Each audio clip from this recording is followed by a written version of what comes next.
Happy Friday, everybody, and welcome to another brand new live episode of the John and Wendy Show. I am the John part of that equation, the outlaw John Rocha, joined as always by Wendy Lee, the better part of that equation. How are you, Wendy?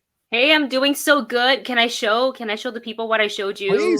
Please. So this is not official yet. We're doing a little trial here, but Whoa! to the new somebody new to the family, so Navi can have a So Navi can have a playmate. Could be a thing. Figuring it out. Being on camera is not for everybody. Just got to warm up to it. I respect that. She does bark at Dustin. It was kind of funny. She barked at Dustin yesterday when he came home. He hadn't met her. So she's like, "Who are you? You intruder!" And so he was like, let me sit on the floor and get acquainted. So they got acquainted. Yeah. And then he changed clothes and he came and sat down in his chair and he put on headphones, and I guess that changes his silhouette. And she was like, "Who are you? Intruder!" That's funny. What brought about this desire to have another puppy in your life here? Well, it's, because we had Falcor for a little bit and he was by himself before Navi came along. And then when we had the two dogs, I really felt that it was, for them, it was good. Yeah. I felt that when we were out of the house, because Falcor had some abandonment and like attachment issues, he got really attached. So it was good to have another dog. And like, as Navi gets older, we were thinking like, maybe we should get another dog so she can have someone, because we're home so much, like inside, even though she takes, like 5-6 walks a day. We just felt that it was better for her to have somebody inside that she can play with, somebody that maybe that's a little bit younger, that can, keep her energy up or something like that. So absolutely. It just took us a while to get here, because after Falcor, I was like, I'm not having another dog. After Falcor Navi, I'm done. I'm not going through that again, because it was awful. And it's going to be awful when the inevitable happens. But before this little one, we fostered another bigger poodle mix that came from Tijuana. Her name was Phoebe. And she was just, she was a great dog, but too big for this apartment. Right. And we found a family for her. Well, the rescue found a family for her. That's good. I think almost like 2 weeks after we fostered her. So she's living her best life. Like, I've seen update photos. She is living the life that I probably couldn't have even given her. Like she goes everywhere with her, and she goes to the beach, and it's great. And it was really after that when I felt the house felt empty, even with the one dog. So I was like, Dustin, I think I'm ready. And he's like, okay. Oh, that's great. Yeah. Well, we kind of going through the same thing in a little different way, because obviously we don't have dogs, but my girlfriend is very much in love with her sister's dogs and takes care of them. And of course, one of them died early last year. And so recently, over the last 2 or 3 months, her sister has gotten another dog, and that dog is a younger Chihuahua mix, and has been a part of this whole conversation here and has been fantastic. It took a little bit of while for the other dog to kind of get used to the new dog, but then eventually now they have a nice relationship, and the older dog licks her eyes to clean her face and stuff like that. So it takes time, but eventually, hopefully, they'll find some way to get along with each other, and you'll be okay with the whole situation. But we shall see. You never know. We shall see. Yeah. But it took some time. It took some time getting over the loss. So I totally respect that, of course, Wendy. Yeah. Mm-hmm. Yeah, it's always rough with when a pet passes. Wow, as much as you love Falcor, of course. Yeah. I was like, I don't know how to do it. I think I was in bed for like straight up a month. It was like Collider laid off and Falcor was the same week. The double whammy. Yeah, and I was like, I don't know how to deal. I mean, the Falcor thing hurt way more than losing my job. I'm sure. But I, it's kind of it's a different thing. But I was just like, I didn't know what to do with myself. I just like laid in bed a lot and ate a lot of cheesecake. Yeah, good.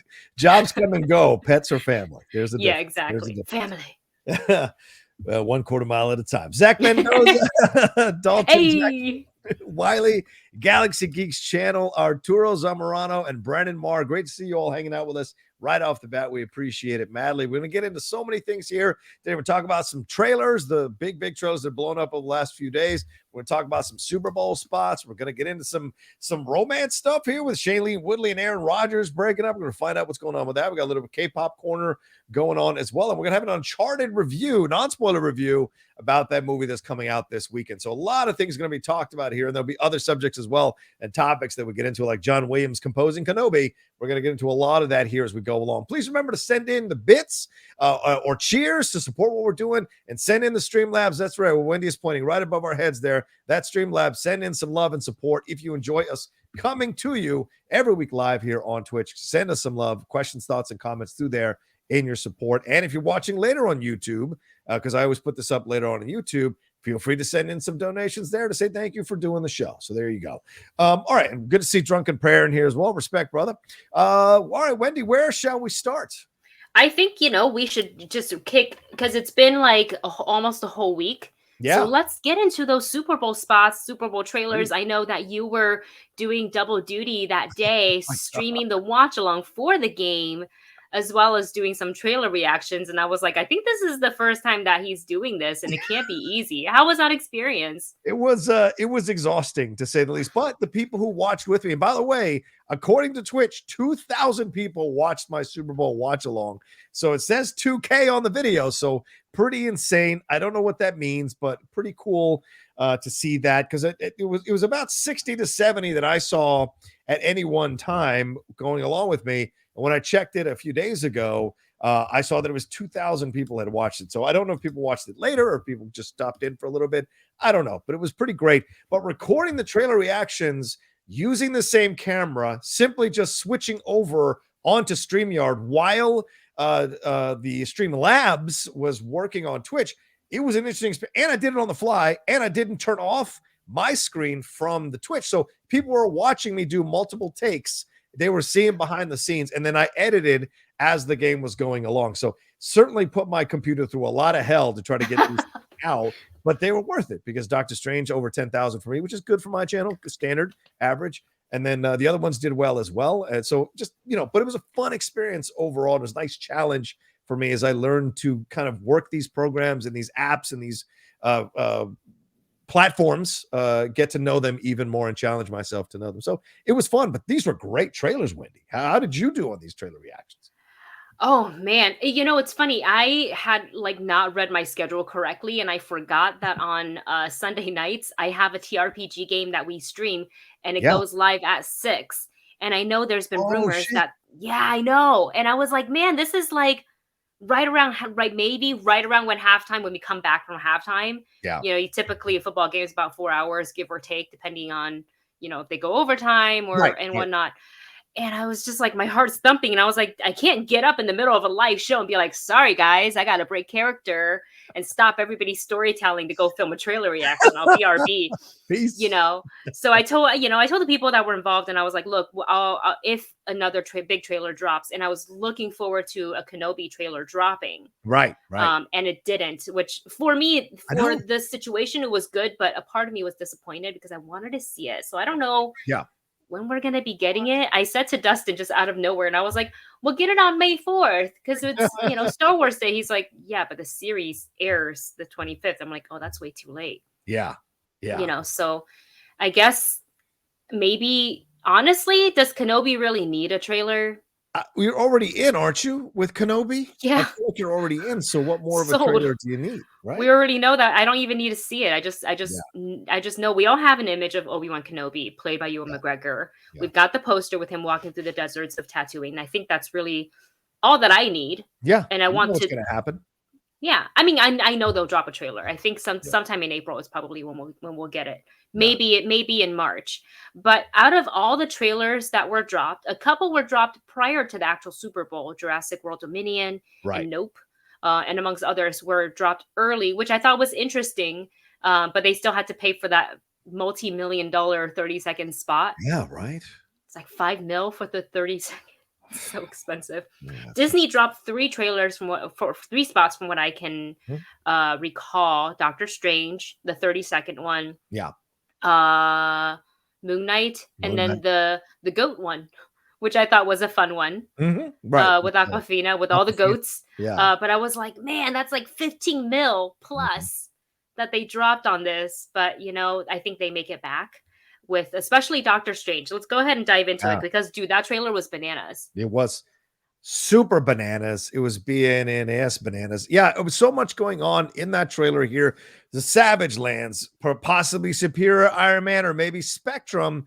America Chavez, we get her really highlighted in this trailer as well. 2 versions of Christine, a Defenders Doctor Strange, the Dark Doctor Strange, the regular Doctor Strange, Nightmare, the zombie stuff, Wong being a part of this as well, and the Purple Magic coming back, and then Patrick Stewart, for the love of God, hearing his voice. Remember, Wendy, Kevin Feige has had these discussions. Patrick Stewart has talked about this situation, saying Kevin Feige really wanted to recruit him to come back as Professor X to be part of the MCU. He said no, that Logan was a great goodbye to that character, blah, blah, blah. Well, looks like they were all pulling the wool over our eyes, as they do. And here's Patrick Stewart. Now, is he playing Professor X? We don't know.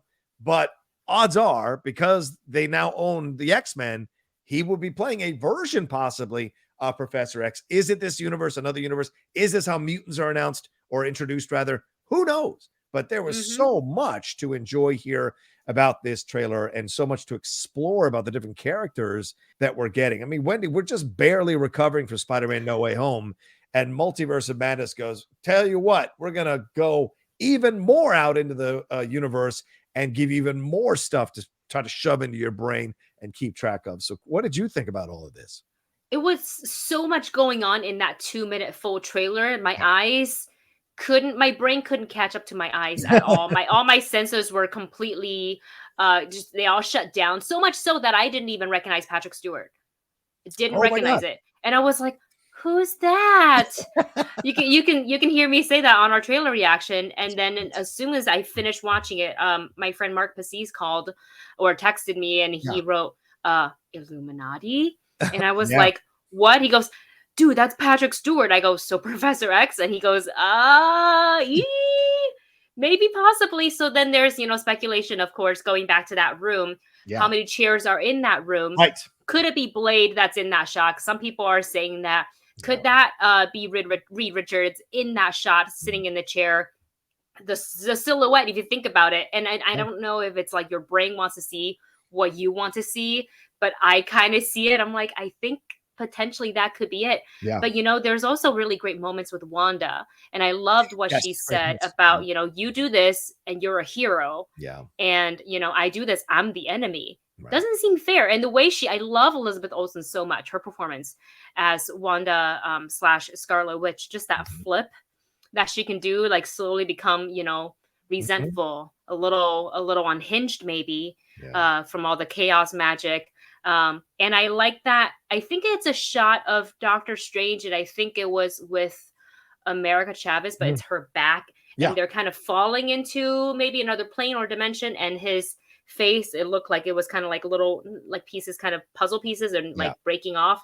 And someone mentioned that it reminded them of one of the covers of the House of M, or the cover for the House of M.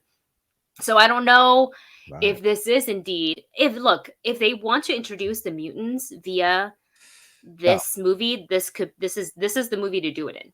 Yeah. Because there's so much that you see here within this movie that you're just like, oh my God, how much of this can they really explore and reveal and show to all of us? And I think what's fascinating is, remember how, they've been slowly rolling out things through the first 3 phases of the MCU. Now this film comes along and it looks like it is going to introduce so much stuff just within one film. So in a way, they're kind of taking a chance here to dump all this information on you. I mean, Illuminati, Nightmare, Spectrum, or possibly Superior Iron Man, the Iron Legion, Patrick Stewart, Wanda going to go and get her kids who are going to be in those glass cases that we see at the end. What's going to happen with, so there's the Illuminati, there's so much. And what is Mordo's role in all this, which we haven't even mentioned? What is Mordo's role in all of this? Because he fights Doctor Strange in the trailer, but is he going to go on Doctor Strange's side when all of this starts to fall apart? Plus Defenders, plus Savage Lands. I mean, there's just so much that might be in this movie here. And I hope somehow they do an incredible job of explaining everything, because if you're going to launch all this stuff, you could be launching Fantastic Four, Blade, X-Men, you really got to do a great job of giving each of those things the right amount of time so that people will be able to consume them and be excited for them going forward. They've certainly done it, how they weaved Spider-Man into Civil War. So it is possible. So I'm wondering if they will be able to do it, but I love the gutsiness of them taking a full-on chance on trying to make this happen. So yes, absolutely. Yeah. Great trailer. Yeah. Probably the highlight for me out of all the Super Bowl spots. Oh yeah. I enjoyed Moon Knight as well. I enjoyed that we saw a little bit of Ethan Hawke's character. Yeah. I believe it's Arthur. And I also like that when Moon Knight jumped in the air, his cape swished up and they made the moon. I was like, it's the man. It's the little things that I'm like, you know what? Yes. You're like DiCaprio. No. And Nope was a good one too. The Nope trailer. Nope was fantastic. Dude, oh my God. What the heck? And and they tested us right off the bat. Nope dropped before the Super Bowl even started. And so I was like just getting into the stream when Nope dropped, and I was like, all right, guys, I guess I got to take off here for a second. I'm going to record the trailer reaction. And so just like, it was an interesting experience. But that trailer, so much symbolism in that trailer, the pale horse, the black horse in a case, Stephen Yeun with the cowboy hat, Keke Palmer being sucked back into the sky. A lot of people speculate that Nope means not of planet Earth. Is this an aliens thing? Is there something else going on? The opening fact about Black people being the first people to create a film or a version of a film here, that the idea that they're the only Black horse ranchers that are currently working in Hollywood. So much here that we're exploring and he's laying out in this trailer that I thought was just fantastic. And I mean, is there a better name for a horror than Nope? I don't we all say that when we get scared. Yep. Haunted houses, you turn the corner, you see something you don't want to see, a clown, whatever. Nope.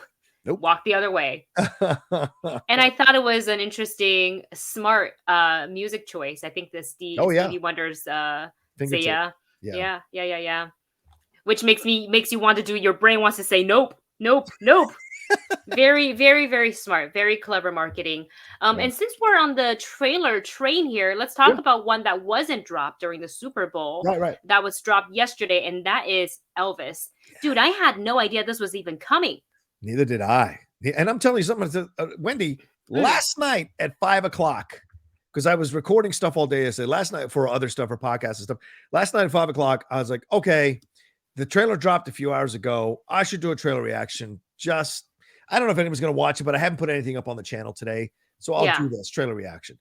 11,000 views so far. Yes. I can't believe it. I picked up 150 followers from that trailer reaction overnight.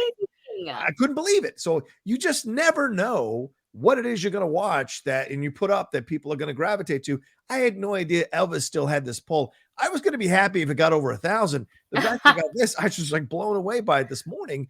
And it keeps going. And but it was a damn good trailer. This guy looks like a great version of Elvis. Now, the Tom Hanks part, the half Dutch, it's a little weird. The voice and the makeup doesn't look so great. But overall, I think they're really capturing the essence of Elvis Presley. And I'm a massive Elvis Presley fan. So I liked this trailer. What did you think? This caught me off guard. I am liking the actor that they cast. Yeah, Austin to play Elvis. Yeah, looks like a really talented dude. I think if I saw him outside of this film without the hair and the makeup and the wardrobe, I maybe would have said otherwise. Be like, oh, I don't know, but man, this guy captured the attitude and the essence. In all different stages of Elvis, if you will. And I think it was funny with Tom Hanks because we all remember in Forrest Gump, when he had his interaction with Elvis, even though Tom Hanks is playing a completely different character. That's true. Yeah, I just felt like it kind of came full circle. So it is interesting. But I like Tom Hanks so much that I can't I feel like I can't really say anything bad about. I don't feel like I've seen enough. Oh, that's the guy. Yeah. So it's It's Oh, kind of yeah, I mean, Tom Hanks is a better looking dude. well, by far. Yeah, but clearly, adding a little I don't know why they added the extra stuff. I mean, Yeah. Did Tom's did the not that far guy? away, to be honest. I mean, they didn't really need it. Yeah, yeah. It looks pretty Interesting simple. choice.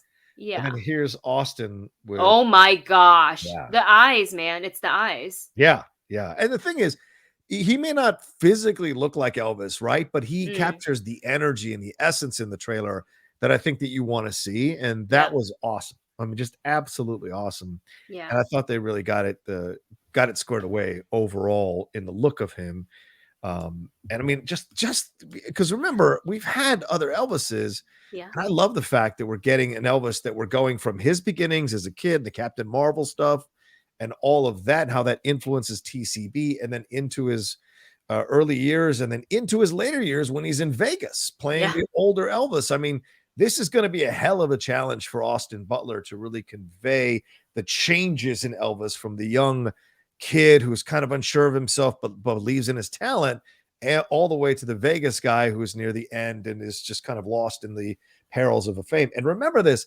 Elvis died at 42 years old. 42 is Nothing. nothing. And so the fact that he died at such a young age is still kind of crazy. Just barely out of his 30s, ladies and gentlemen. Barely Yeah. out of his 30s. I know. So much talent Yeah. too. Yeah. Yeah. Oh, yeah. There was so much to come from him if he had kind of gone through this period and come out the other side. We saw that with John Lennon. The 70s weren't so kind to John Lennon, even though he was creating some fantastic music. He had some rough Mhm. times. And as he came out in 1980 with Double Fantasy, giving these interviews, talking about how he's kind of changed now, he's accepted being a dad, he's loving his life, and sadly assassinated before we could see more from him. I think Elvis, if he had gotten through the 70s, might have come out the other side himself in a completely different way, in a better way. And a lot of people blame Tom Parker as the reason for why he was kind of so messed up and lost in his shit. So we shall see how much of that plays into the film. I feel It's like they leaned into a little bit of that. There were hints yeah, of that a little bit in the trailer. So I was totally. like, okay. And it's Baz Luhrmann, so Yeah. it's gonna be pretty. It's going to be a spectacle if nothing else. That's for Oh damn yeah. Get ready, Oscars 2023. Get ready. we shall see. All right, unless I've missed anything, I don't see any bits or anything that have come through. Ladies and gentlemen, if you want to send your bits in, please do. Send your cheers in for what we're doing here to support us. If you have any questions, thoughts, or comments you want us to answer, any support through that avenue, we'd appreciate it. Or the Streamlabs right above our heads. Please feel free to send in any support that you want for the Streamlabs as well. I think we do have one Streamlab that has come through. Let me take a look here. From Phil P. That's right, Philip P. All over there in right. London. He says, "Happy Friday, John and Wendy. Big love Hello. from London. Big love from London. Very excited for Doctor Strange. Excited for the return of the MCU rewatch show with the Lady Outlaw. Fingers crossed. Yeah, hopefully Where are Saturday. you guys now? We haven't done the show in a month Uh-huh. because she was enjoying the Saturdays off. And to be honest with you, it was going to take a lot of convincing to get her to watch Eternals because she was not interested in Eternals. She is an hour and 40 minutes into the film and is going to have to struggle to finish it. And so we may be back on Saturday, but we don't know yet. We'll see. But I'm going to start putting those up as a separate podcast. Those episodes that we've done over the last year, I'm now going to put the audio up as a separate podcast for people to enjoy, to kind of fill the space until we come back with the show. But he says, fingers crossed, Phil, aka Park Lane Ninja. Oh, respect, Phil, respect. All right, well, there we go. All right, where we're off to next year, Wendy? We're gonna stay in the Marvel universe for just a little bit longer because we got to talk about Spider-Man. This is the movie, that's so many fans have waited a long time for, and it's just a huge hit in the box office. So now, according to Deadline, Spider-Man: No Way Home has beaten Avatar to become the third highest grossing movie at domestic box office. That's no easy task. Nope. Avatar made a lot of money. So here is an updated with Sony's official number. It estimates Tuesday morning that No Way Home finally outstripped the 760.5 million take of James Cameron's 2009 Avatar to become the third highest grossing movie of all time in the domestic box office. So this is really incredible, and it says this feat comes after a solid 1.615 million Valentine's Day haul at 3,300 theaters. for this. So people are still watching this movie. And you guys know out there watching us, John and I have spoken, on our respective channels about this film, or about our enthusiasm for it, and just what a fun watch it was. Like beginning to end, I was never bored. I never looked at my watch. I think at times I was just like, this isn't going to be over soon, is it? Because I was having so much fun watching it. So this is really not a surprise. When you make a good movie, the people will come. That's what I gotta say.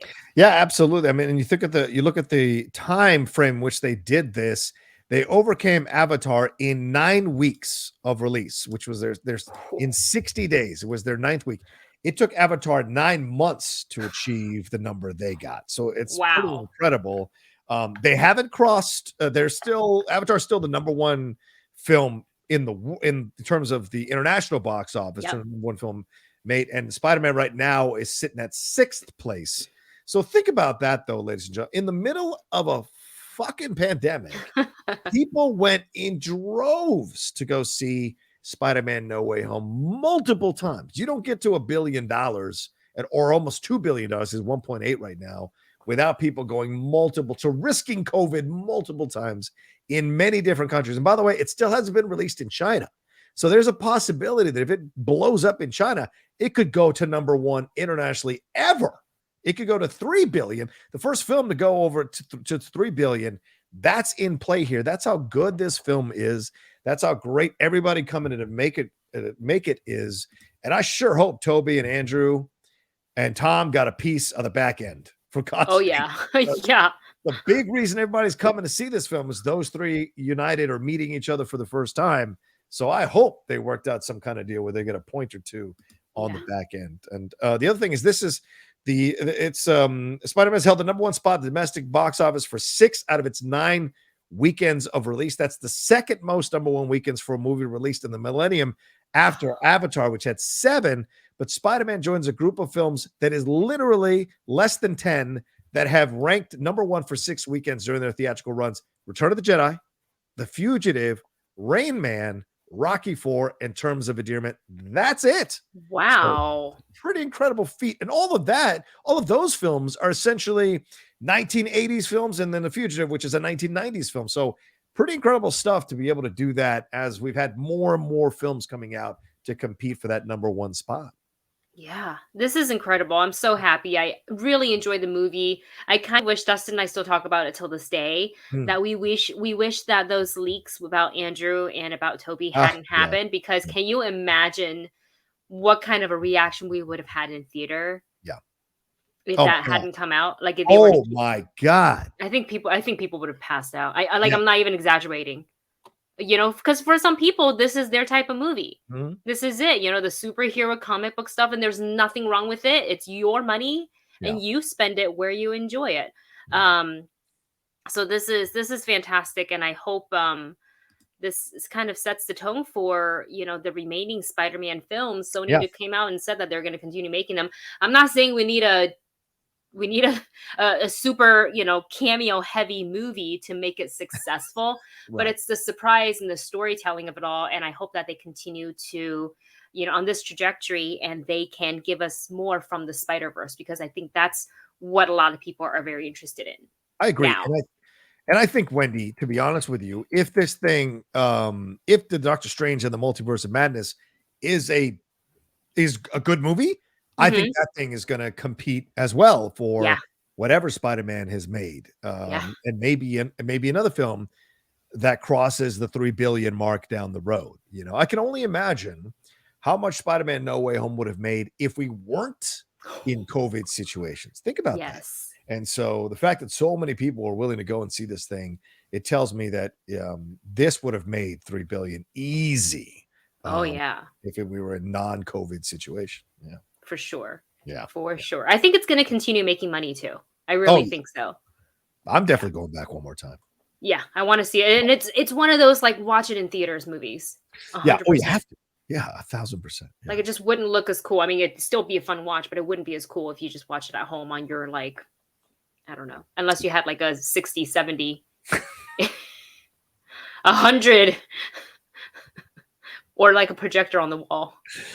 Like Sam Levine, I heard, but last time I talked to Rachel Cushing, Sam was looking at an 80-inch television. So I don't know. I think that seems like a lot. What's the biggest that they make for It's bigger than TVs? Sam, I'll tell you that. What's the big? No. For domestic consumption, I think 80 is pretty much the limit. They've made bigger TVs, obviously, but I think for domestically, I don't think they sell anything bigger than 80 inches. I mean, that's large. It is large. I saw a 50 and I was like, whoa. Yeah. Like mine is a 55 here in the office. Yeah. We have a 65 in the living room. Wow. And I have my eye on a 77 incher that I walk by at Costco all the time. A 77 incher from LG, one of those OLED ones that have the deep blacks. Nice. And I'm waiting for it to drop down. And once it drops down, I will absolutely waiting. It's gonna happen. Yeah, I hope so. Because I'll put Costco the always 77 in the happens. living room, I'll put the 65 in the bedroom, and I'll leave this one here. So perfect. You can use that as an additional monitor. Oh, imagine. It's not a bad idea. Oh my God. I have a friend who edits on that. On a TV. You sit all the way back by the window, by the wall. You don't need glasses. Oh my God. Don't need to zoom in. Is that what it looked like? Oh no. No thanks. Man, can you imagine? That's too much. That's too much hubris. A little bit too much. All right, where are we off to next year? Let's go into a galaxy far, far away because John, we talked about KENOBI. We said that we haven't seen a trailer, but we already know that we are excited for the series. No trailers needed. But this piece of news, if you have your doubts, should get you a little bit more excited because the one and only, the legendary John Williams will be coming back to compose the Obi-Wan Kenobi theme. And I feel like, really, is it Star Wars without John Williams? No, I don't think you can say it's Star Wars without John Williams, to be honest with you. Yeah. So I'm glad he's coming back. Me too. I mean, he's I think helped. He's has his hand in for all 9 of the original. I don't think he has as much to do with like original soundtrack for the animated. I do believe they borrow from the original. Yes. Yeah. But I don't know how much he's done in the ways of like Clone Wars or Rebels or the Bad Batch. Yeah, he hasn't touched any of that stuff. They've, as you said, they've borrowed some of his themes or melded some of his themes into their themes, and he hasn't done a TV one in a long time. Yeah. His last theme for a weekly dramatic series, this is according to Variety, was Amazing Stories back in 1985, and he's done music for Masterpiece Theater and great performances for PBS, and he's done news stuff and Olympic themes, but those were decades ago, and they're still showing now. He did write the theme for Solo and for Galaxy's Edge, Star Wars Galaxy's Edge. Oh, that makes sense. It won him a Grammy for that, for the Galaxy's Edge one. So, and the thing is, he's not slowing down, Wendy. He is 90 years old. He is composing the scores for Steven Spielberg's The Fabelmans, which is due out in November, and for the 5th Indiana Jones movie. God, why? And he will conduct the Vienna Philharmonic on March 12th, the Philadelphia Orchestra on April 19th, the Pittsburgh Symphony on April 25th, and then be in your neck of the woods, Los Angeles Philharmonic, at the Hollywood Bowl from September 2nd to September 4th. So the man doesn't stop. No, he loves his music. Yeah, he loves it. I met him. Dorina and I actually met him. We were at one of the which premiere was it? I don't remember which Star Wars premiere it was. Okay, but Dorina, she loves music. Yeah. And so she spotted John Williams a mile away. And I've never seen Dorina shy about meeting anybody, So she's like, do you want to come with me to say hi to John Williams? And I was like, yeah. So we snapped a photo with him. It's buried somewhere on my Instagram feed, but it was like, it was just kind of surreal talking with someone I consider a legend. Oh yeah. That I never thought I would have like an opportunity meeting. And there I was. We're just like, and just, fangirls just like, we just love your work. That's all I managed out of my mouth. Yeah. What else can you say? What else can you say? Bringing him back to do KENOBI makes so much sense, right? Because he's the man who composed the score for Alec Guinness as KENOBI in A New Hope. He composed the score for A New Hope.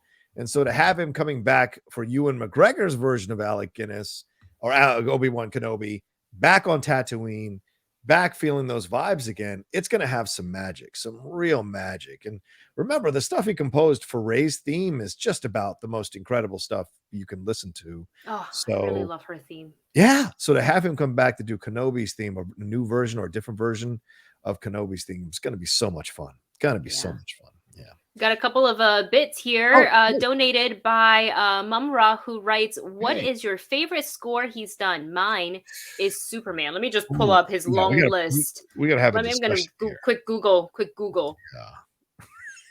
Quick Google. A Google, one might say. IMDb, it's going to be the longest list ever. I know, right? 163 credits in just composer alone. Oh, Lord almighty. I mean, did he say Superman? Is that Superman is his? Okay, oh, you know what? He did do. Oh, okay. He was credited for the Clone Wars, but it was because they used the original Star Wars theme. Yeah. Okay. I mean, we're talking Indiana Jones and Raiders of the Lost Ark. Yeah. All the early Star E.T.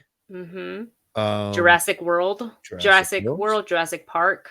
Yes, Hook, which a lot of people know. Oh, yeah. Schindler's List. Saving Private Ryan. Yeah. It's so good. There's a lot. I don't know how you pick, but I feel like for me, I've got to go with Star Wars, because there's just something special about when the music of Star Wars, and you can talk about whether it's the main theme or the Imperial March or what is it, Duel of Fate, any of them. It's just that kind of takes you right back to that moment when you saw that film. Right. For me. So I would probably pick his work with Star Wars. Okay. Yeah. I would absolutely. I think that's a great point you make, because there's so many phenomenal themes that you can find within his original trilogy work that are just stellar. And of course, later on, as we mentioned, the Rey theme. But and Superman is a great choice, Mumra, as well. I think I would probably default to that. But I have to throw in Jaws. I mean, that score. The first time you hear that score before you even see the shark, it is unsettling. It is terrifying. It is horror-inducing, and it's simple. It's literally 2 notes. It's 2 notes that speed up, but he found the right 2 notes to scare the shit out of you from your gut out of your body. Yeah, I mean, it's just incredible what he's able to do. But yeah, I love the Superman theme. That's the one to me always. But the being in the Star Wars, right? I mean, that's just like so huge to get you right in the mood for Star Wars, for sure. Absolutely. Yeah. I'm going to cheat and say all of the above. That's a good point. All 163. They're all tied for number 1. All right. Anything more from Mumra, or is that the only one he sent? That I believe was it. And a highlighted message from BLove78, who says, hello to all. Appreciate the stream. John and Wendy went through a rough patch recently. Oh, I'm so sorry. But you make the time pass much better. Glad we can be of some lighthearted entertainment for you. Absolutely. And hope you're doing okay. Yeah. Send you our love and thoughts of comfort, my man. Times are tough sometimes. Yes. So you got to get through them. I had a panic attack last week for 3 hours. It was the worst. It happens. Do your tools, use your methods, get through it, find things that are going to make you put a smile on your face. And so we're honored that you let us do that for you. So thank you, brother. Thanks for And it's okay to take a break. Absolutely. It's okay to just say not today and just go and lay down in bed. It's okay. Not today, Satan. Not today. I've done it. I'm like, you know what? I'm done. I'm gonna go take a nap. You ever see that TikTok of the kid like he's just crying? He's like, I want to take a nap, and I'm like, yeah, I feel like that sometimes. I feel like the kid getting interviewed. It's fine. I don't know what you're talking about. All right. What are we up to next here, Wendy, in our discussions of the topics? A little bit of some industry news here. So Viacom CBS is to be rebranded as Paramount Global, which I did not see that coming. That is effective as of February 16th. And this is, a giant pivot, I would say, in the transforming media and entertainment landscape, as we're seeing as so many things are changing, merging, whatever you want to call it. I was kind of surprised by this, because for the longest time, not knowingly, I thought they were completely 2 separate entities. Viacom and Paramount, I thought they were like separate. Yeah. So like so you know how like NBC Universal was essentially like sister companies were under the umbrella of NBC. Right. So I didn't really know that about Viacom CBS. Yeah. But now that I was like reading the article, I was like, oh, I guess this makes sense. And do we think, as we see more news similar to this, more and more studios and platforms are going to kind of merge under that very recognizable, bigger studio name, if you will? Yeah, I think so. I mean, listen, Viacom doesn't, I mean, people know Viacom, but people know Paramount. So to me, that makes sense. It's about name recognition, right? Paramount Global, that also makes it feel like you are covering the entire world. So there will be accessible stuff for you to see from other parts of the world, possibly here in the States, other content that Paramount does in other countries that you'll have access to. Netflix has that. Disney Plus has that. And we've seen that all over the world. We've seen content from all over the world show up on these streaming platforms for people to enjoy. You know, I mean, Squid Game, that is a Korean show. Am I correct on that? So, yeah, and they paid $21 million to make that happen. Netflix did, and bring it over and put it on here in the States, and they made a killing off that. Yeah. So I think this is a brilliant move by them. It also has the vibe of like something that's been around it's got a strong presence to it. Paramount Global. And that's got an energy to it. And certainly this is on the heels of all these announcements they made at their investors meeting with all this new content that's coming from them. And they're, you know, they did take a little bit of a dip here with their money, but I think eventually they'll come back up for sure as they see the content that they're doing. And all these Paramount movies are going to go straight to Paramount Plus. Yeah. Right after they're done with their theatrical windows, which was also announced a few days ago as well. Yeah. Yeah. And I mean, I believe it is the kind of the CEO, COO leaders, you know, put out this nice this memo to the staff talking about how you know, highlighting that it's been 2 years since they've done the merger of Viacom and CBS. Yeah. And where, you know, kind of what you just said, where their streaming service is going. And I feel like Paramount Plus is still a little bit newer than some of the other ones. I mean, Netflix is probably the oldest, the most well-known. Disney Plus is becoming quite popular, HBO Max as well. But Paramount, you know, sometimes I take a look and I'm like, yeah, you know, I feel like I should probably subscribe. Add it to my list of it's like cable all over again. How much are we paying for all this stuff? Yeah, that's why I buy it all yearly, because then I don't think that I'm paying monthly for it in my mind. I just go, okay, true. $60 for Paramount Plus for the year, done. Deduct it later. Yeah, absolutely. Apple Plus, how much? All right, pay for the year. You know, that way forget that I have Apple Plus. Yeah, right. Sometimes you can forget, right? Yeah. And that's only $5 a month. And you're getting a crap ton of great content. So much good stuff. Yeah. I mean, so much good stuff. And what's the new one? The Convergence. Severance? The one that came out today. Yeah. Yeah, with Adam Scott. That I'm hearing all kinds of great reviews for that one. So I can't wait to watch that one as well. So yeah. And Ted Lasso. And Paramount Plus is gonna kind of bring in Showtime as well, where Showtime is part of the Paramount Plus for an extra 12 months with ads, or $12 with ads, and $15 ad free. And apparently they're going to up their spending on streaming content from $2.2 billion last year to $6 billion by 2024. Streaming's where is that right now, man? Yeah, and we got to come up with a show. I want some of that billion. Pitch it. Yeah. Netflix spent $17 billion, and Disney spent $25 billion last year. So that gives you how much money these people are spending on their content. So mind blowing. Yeah. The consumer wants it, so they will build it. Exactly. Amy Chibi asking, excuse me, can I ask something? Well, sure. Hi, Amy Chibi. Yeah. Send it in through the Streamlabs or the Super Chats. We'll absolutely answer anything you got. So while Amy is probably typing out their question, do you want to go to our next trending segment? Is that what do you mean? Our trending segment? Is that what you're trying to say? Let's see.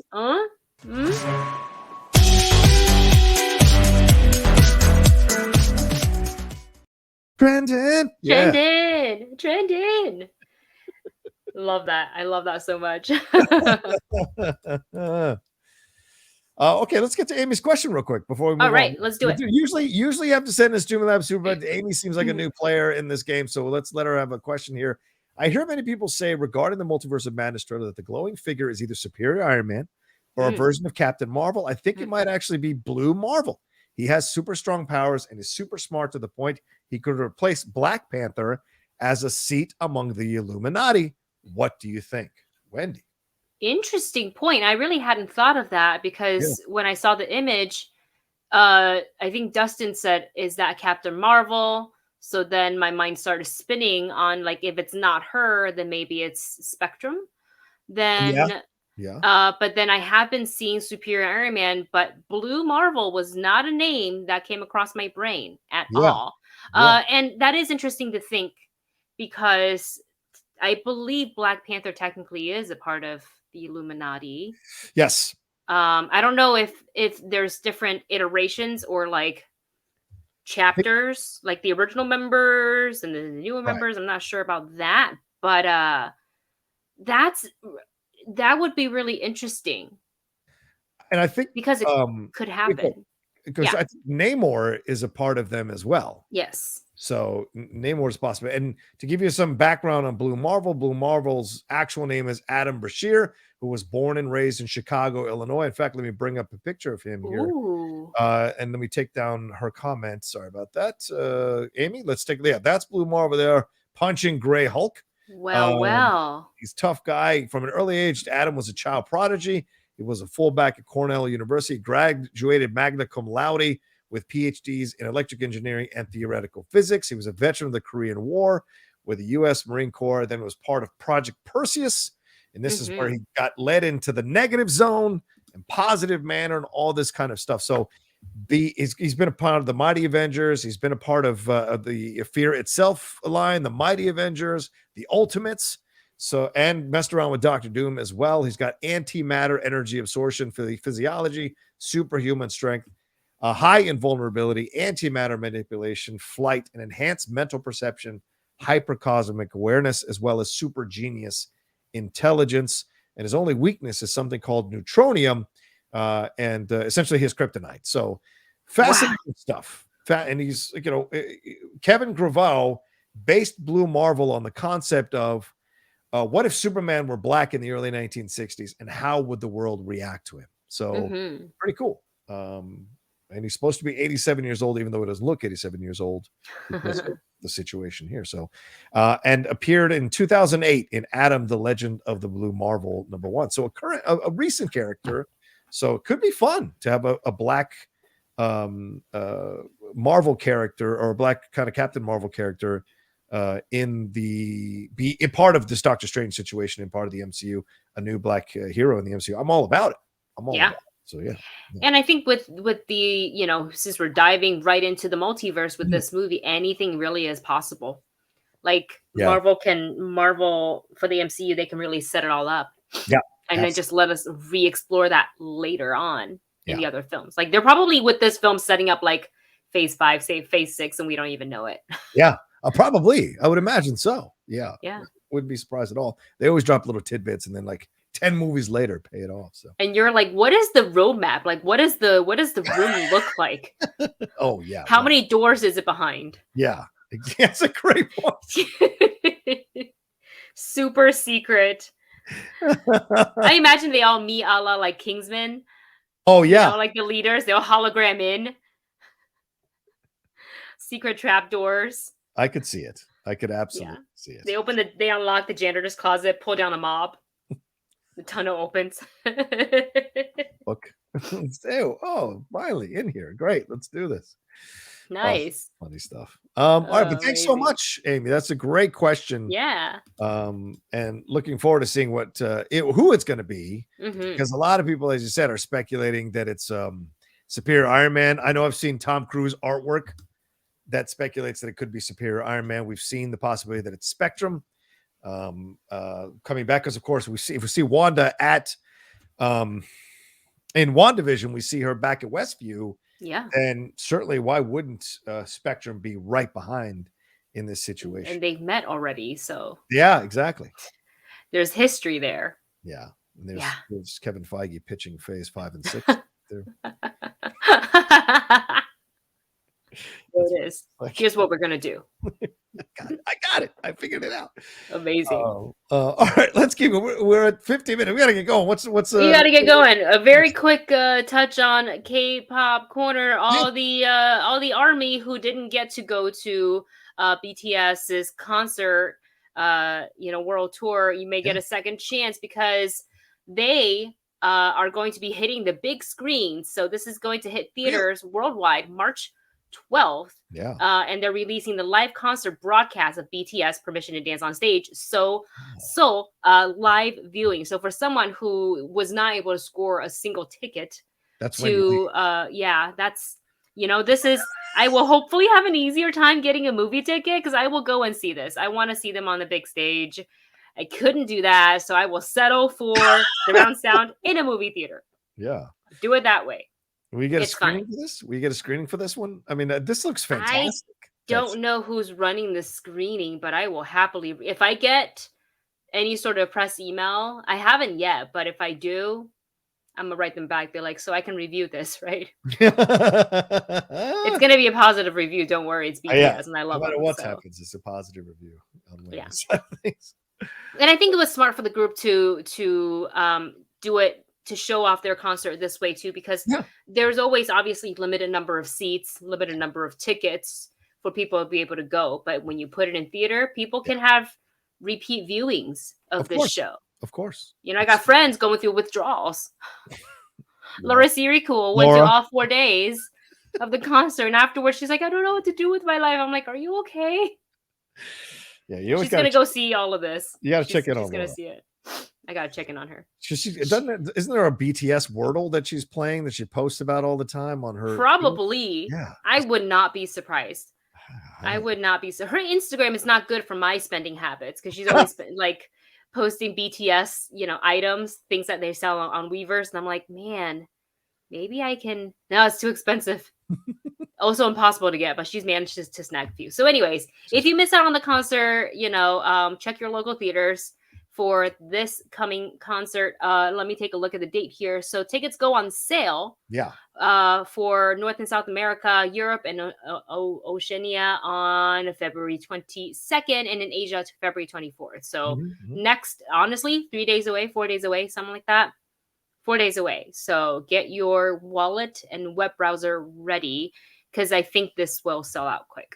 Right on. Yeah, the Blackpink movie theater concert sold out quick. Of course it did. And this is BTS, so people love Blackpink. Yeah.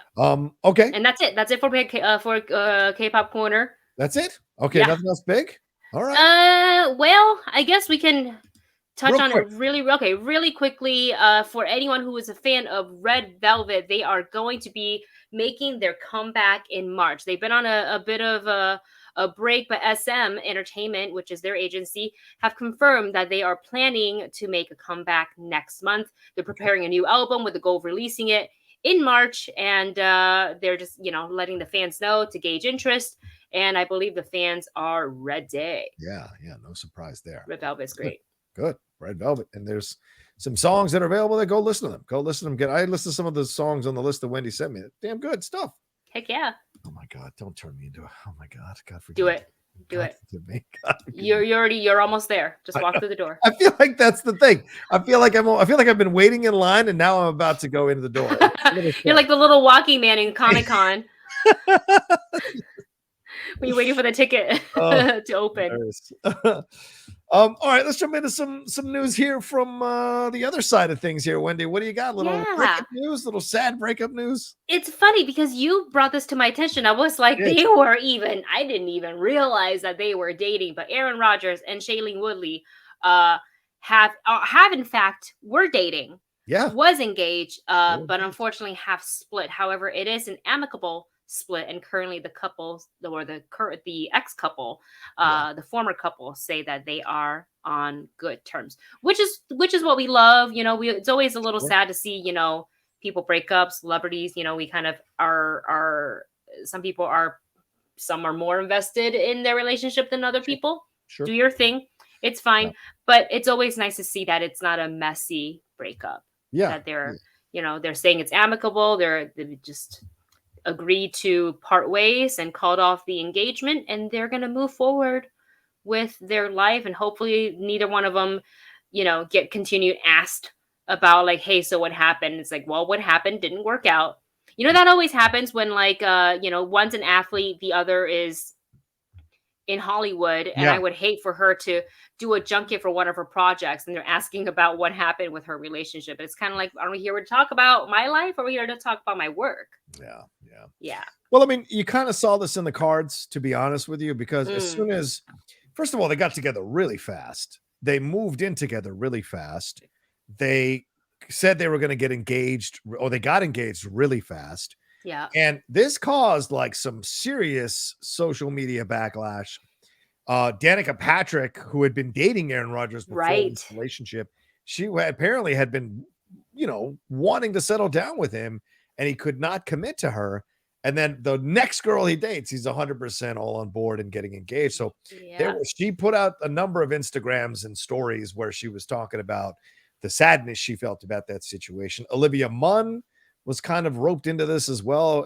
I think she dated him in the past. So, but as soon as he started going off on the anti-vaccination stuff and started talking about this kind of stuff, and Shailene did defend him, but then Shailene got caught up in this too, because people started making fun about Shailene talked about eating clay and about making soap from weird stuff. And, she doesn't shave her armpits and all this kind of stuff that are the stigma that they give to people who don't adhere to everything people think women should be doing, kind of thing. So she got caught up in that. And I think this is a little bit, I would say this because, they're human beings, but they're on a whole nother stratosphere of existence. And this is about brand saving. And I feel like Shailene probably was like, look, it's too much drama. We should probably break up. Let's put it to bed. I got to focus on my career. You focus on your career, what you're going to do. If you're not leaving Green Bay, if you're sticking around, I don't want to be part of that anymore. Yeah. And I thought you were coming to Hollywood. And if you're not coming to Hollywood, then the separation is too much. But yeah, she's working a lot right now. She's young. She's only 30. He's also young. He's only 38. Yeah. And they both have careers. And I think that's what makes sometimes celebrity couples, like sometimes they don't work out. It's literally not because there was some sort of scandal. It literally is because they have a career. This is what they wanted to do their whole lives. Now they're doing it. And it's I don't think it's easy to, when you both have busy schedule, to try to find that time to, like, you have to really work to make time, and it's, you have to be like, do I make the money, or do I do this? And sometimes, as big of a star as they both are, I feel like sometimes we're still under that sort of like, if I say no, then they're going to just continue to pass on me. Right. Yeah. I'm not going to get enough.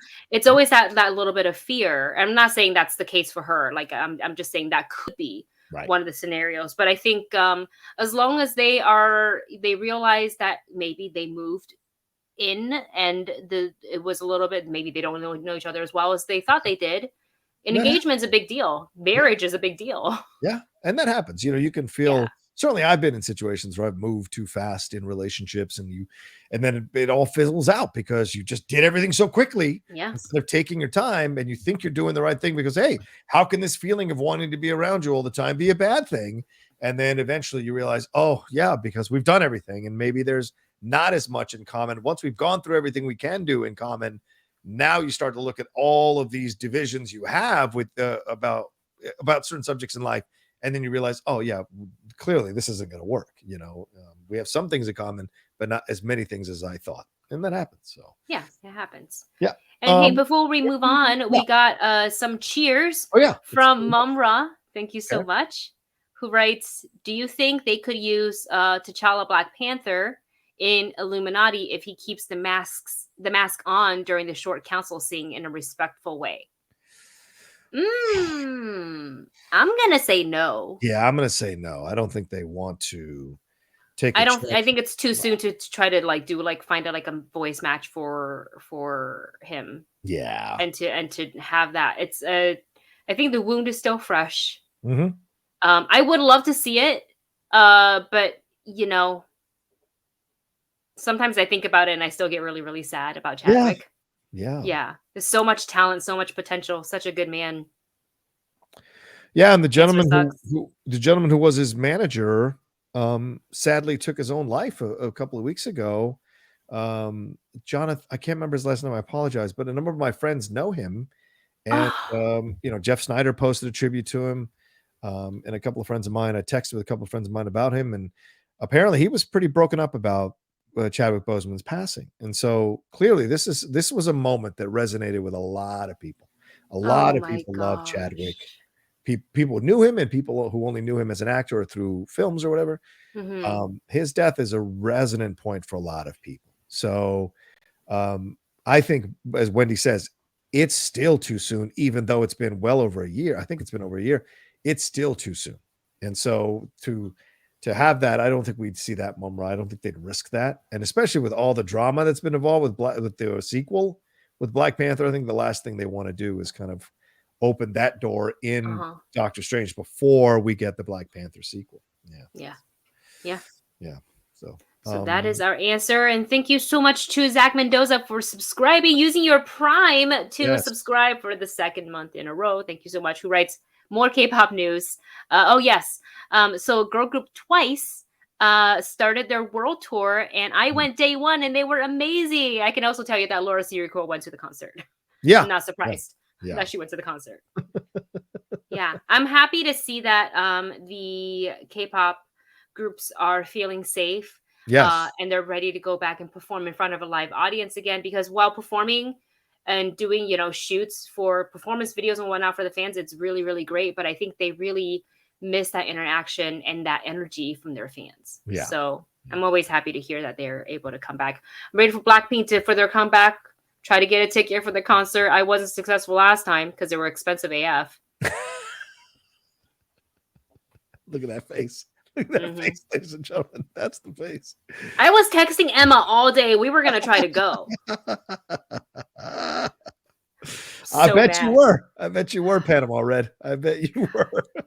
Just pissy that day. I bet you were. I know you were.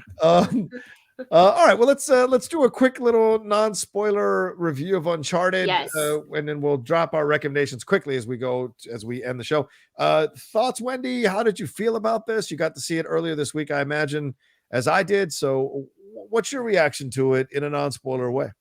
So I was cautiously optimistic going into this. I understand that it's a very popular game franchise, many iterations of the game. I knew that I was going to enjoy Tom Holland's performance no matter what, because I think he's extremely charismatic, extremely talented, and works very hard. After all the trailers, I couldn't see him as a young Nathan Drake. Like, he never disappeared into that for me in the trailers. And I was just like, well, okay, well, at least it's gonna hopefully be, good action, because the game has a lot of that. And it was a prequel, so I was like, they can kind of lay out where they want this Nathan Drake to go as Tom Holland ages, through the franchise, if they continue to make more. So I saw, and I was, pleasantly surprised. I had a lot of fun watching it. I thought the action pieces were a lot of fun. They were pretty elaborate. I thought the chemistry between Mark Wahlberg and Tom Holland as Nathan and as Sully was good. It was fun. The back and forth the two of them had on screen was great. I enjoyed Antonio Banderas. Really enjoyed, but when do you not enjoy him on screen? Tati Gabrielle. And what's her Sophie name? Ali. Sophie Ali were just, I enjoy the cast. Overall, I thought the scenery was fun. Saw it on the big screen. Glad I did. And I think if you were hesitant going in because, I don't know Uncharted, I know the name. I've never played the game. What if I don't understand it? Don't worry about it. Just go and have a good time. It's treasure hunting. It's globetrotting, that kind of stuff. So it does have some typical, those type of movie trope moments. But it's fine. I had a good time with it. I'm kind of mad that it's the score is so low on Rotten Tomatoes. It seems odd. Are there that many of our fellow critics who've played the game and so come in to see the film and get upset about it? I don't know. Right. I enjoyed, for the most part, the first 30 to 45 minutes are actually, I laughed a few times throughout the first beginning here as they're laying the groundwork with Nathan Drake. It's a interesting backstory here with him and his brother that gets teased. and then you get the interaction with him and Sully. And I do think at times the chemistry was forced, but there are some good moments with them, because I feel like sometimes they're having familiar conversations that they wouldn't have had because they haven't had experiences yet together. So I felt like they rushed that just a little bit. I felt like a little bit Mark Wahlberg was moved to the side as the film went along, and I thought that was a little strange.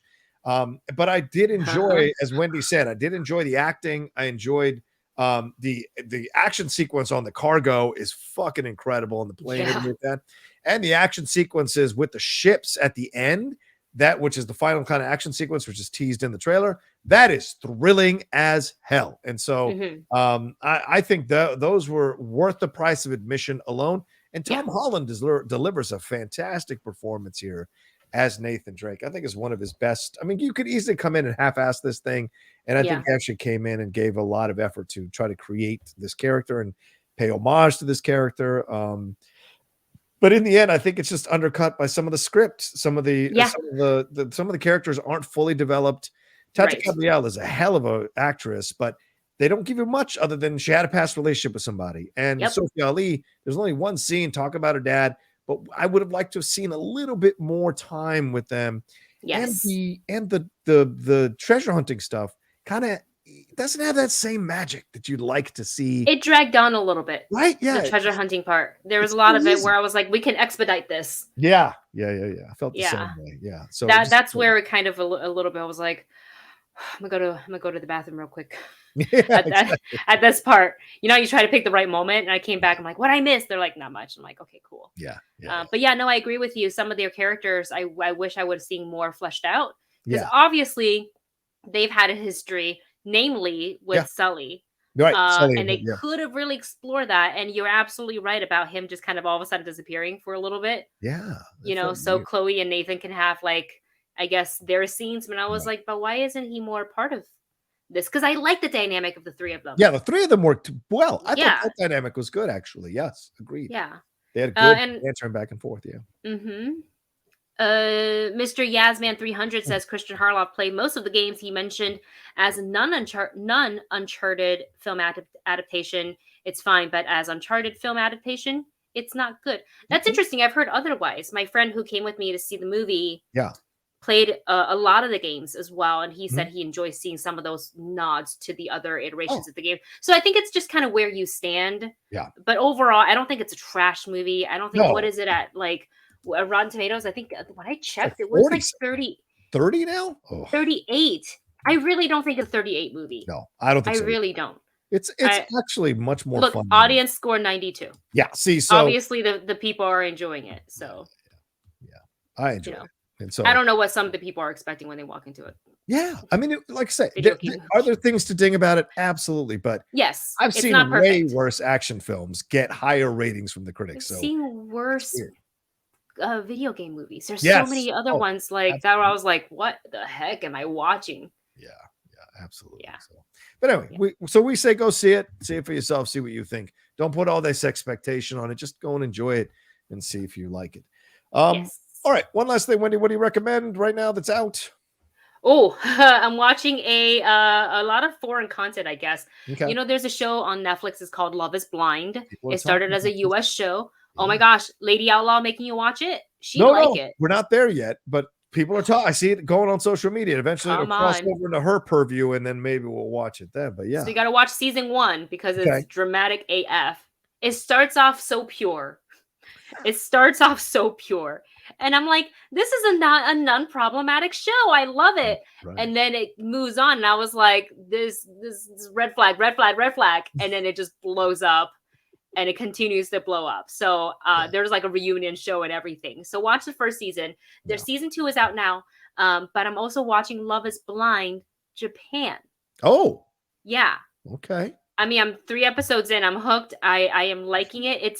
It's a different approach, because the culture is different. Right. Of course. So their approach to and the questions that they ask and what's important to them is slightly different than I would say like season 1 and season 2. But I think it's worth checking out. I always like to see when they do set Netflix shows like Too Hot to Handle, The Circle, Love is Blind, and they do the US. The Circle is so good. That's a pure show. Yeah. That I would say it's pure.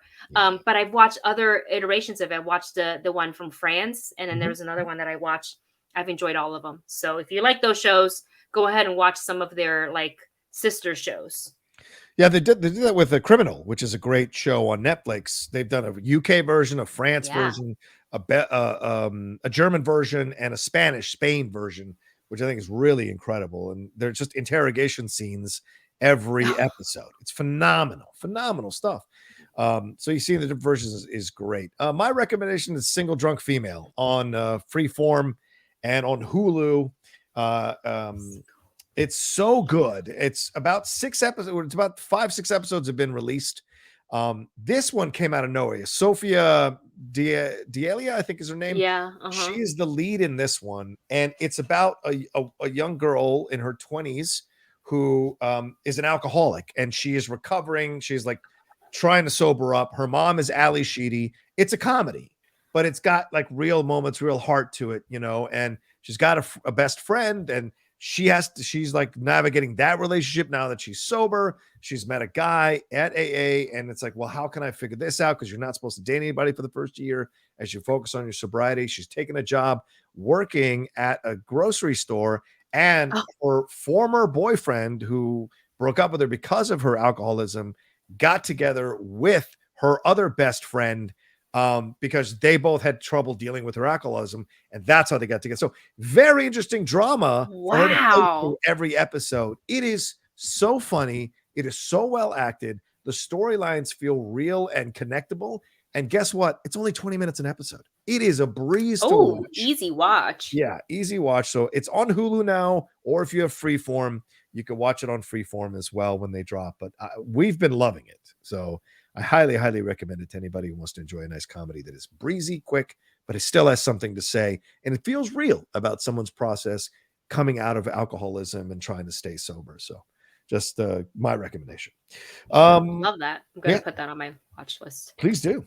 All right. Well, that's it from us here on the John and Wendy Show. Thank you all so much for joining us. I think by the time we come back next week, both Wendy and I will have seen The Batman. So I'm seeing it next week. Yeah. Right before we actually I picked that day specifically because it would be before we do the show. So yeah. Well, we only get 24. Oh, I only have one screening, and that's on the 24th. Oh, okay. So I will see it next Tuesday, I think, is the 24th. Yeah. So. And it comes out what, the 4th? Oh no, I think I'm coming to your time, 24th, which is the day before, right? Exactly. Coming up? It comes out March 4th, but I think we're screening it the same night here in San Diego, the 24th. Oh, nice. It makes sense. It makes sense. Yeah. So we'll have some comments on non-spoiler comments if we're allowed to talk about it. I have to check embargo date. Yeah. Because I think there is, but I'm not. I don't remember. I don't remember when it was. And thank you so much to Brian Brawler for the 200 bits. Wow. Says, thanks, Rocha. I'll check it out. Check it out, my man. It's really good. Thank you. Wiley said in the Streamlabs here, Wiley said, well, I just got bad news. I've been working on an internship for a month and have been working hard finding music. Went to the studio. They were unorganized. Did not know who I was on my birthday. A week later today, they tell me they don't need me anymore. Oh, poo-poo. Yeah. I am so sorry. Sorry, Wiley. That's man. That's awful. I'm sorry. I feel for you. Well, look, you can be down about it, but I hope you look at the situation with my life, with Wendy's life. Sometimes when the door closes, another one opens up and you can focus on your things. Both of us have focused on our channels. Wendy, of course, a lot more successful than I am at this point. And she's been doing it longer. It's great seeing her blowing up and all this kind of stuff. I'm slowly working my way up. You got to focus on your stuff. Maybe this is a sign, brother, that those people didn't need your talent. So go and focus on what you need to work on and see what's next for you in your life. You can look at it in a negative way, or you're looking at it as an opportunity to go and do something else that could fulfill you and enrich you a little bit more. And especially if these people didn't even know who you were when you showed up, when you had been working with them. That says volumes about how you don't need to be treated in this world. So they don't deserve your talent. Exactly. Is what you should be telling yourself, because it's just not right. Like, I feel like we are so worthy of what we have to offer. Yeah. But if the person you're working for, just because they pay you doesn't mean they can treat you like crap. Exactly. You know what I'm saying? So this, like John said, I think it may not seem like it right now, but it may be a good thing down the line, because then you're not stuck for a long time at a toxic workplace. Right. Fight for your worth. It matters. Yeah. Both Wendy and I know about that. Wendy, thanks so much for the fun show. It's always great to see you on these Fridays, having fun with you. Please tell people where they can find you and everything that's going on. Anything currently that you have going on you want people to come check out. Absolutely. Thanks, John. You can find me on Twitch, just at my name, at Wendy Lee Zaney, where I stream a variety of games, currently really focused on Pokemon Arceus right now, but there's other games that I play. You can find me on YouTube over at the Movie Couple channel, where we talk about movie reviews. Our review for Uncharted is up if you want to come and check that out. We are currently finishing up our reaction for The Legend of Vox Machina. Season finale is this week. The final 3 episodes are out, so I was actually editing them up until the show, so I'll go back to that. And the other 2 episodes hopefully will be up tonight. And then just social media, Instagram, Twitter, at Wendy Lee Zaney. Bring it back to you, John. Right on. Yeah, you can find me at The Rocha Says on Twitter, Instagram, and TikTok. The Outlaw Nation. If you're watching us later on YouTube, because I post these on YouTube, The Outlaw Nation. We go live with this show Fridays, 3 p.m. PT. So if you watch on YouTube and you're on Twitch and you don't know about that, go and subscribe and follow me at Twitch, The Outlaw Nation, and you can learn about all of that. Don't forget about my other podcast, The Top 10, The Cinephiles. We just dropped for The Cinephiles our episode for Dave. That's our tribute to Ivan Reitman, talking about Dave, which we think is the most complete film he's made, and we love it. We had a great discussion about that film, so go and check that out. And also the Geek Buddies, we just dropped our Peacemaker finale spoiler review this morning, so if you haven't watched it, go and check that out as well, or listen to it wherever you download podcasts. All right, I think that's everything. Don't forget, tomorrow, Strong Style, 9 a.m. in the morning, some pro wrestling news, and then the return of the Ultimate Schmodown After Show tomorrow afternoon, and I'm sure they're going to be talking about some stuff that's been going on here in the world of the Schmodown. So, all right, y'all take care of yourselves. Be well. Have a great weekend, and we will talk to you next time with another brand new live episode of the John and Wendy Show. Peace. Bye.